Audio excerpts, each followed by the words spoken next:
আসসালামু আলাইকুম ওয়া রাহমাতুল্লাহ। আশা করি সবাই ভালো আছেন।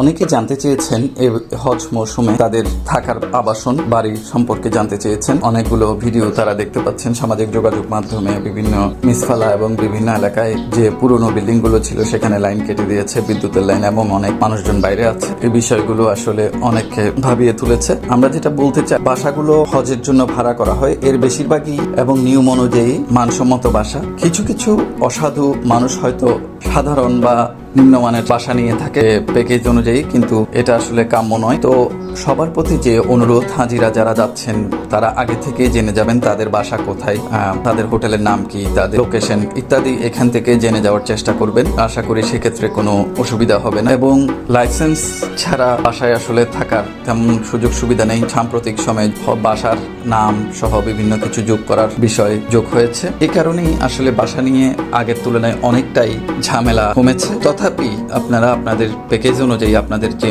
হজ কাফেলা আছে সংশ্লিষ্ট তাদের সাথে কথা বলবেন। তাদের সাথে কথা বলে আগে থেকেই আপনারা জেনে যাবেন যে আপনাদের বাসা কোথায়, এই বিষয়গুলো এবং লিখিত আকারে তাদের থেকে নিয়ে ফেলবেন। সেক্ষেত্রে আশা করি আপনারা কোনো সমস্যার সম্মুখীন হবেন। এই বিষয়টি অনেকে জানতে চেয়েছেন, আমাদেরকে ইনবক্স করেছেন।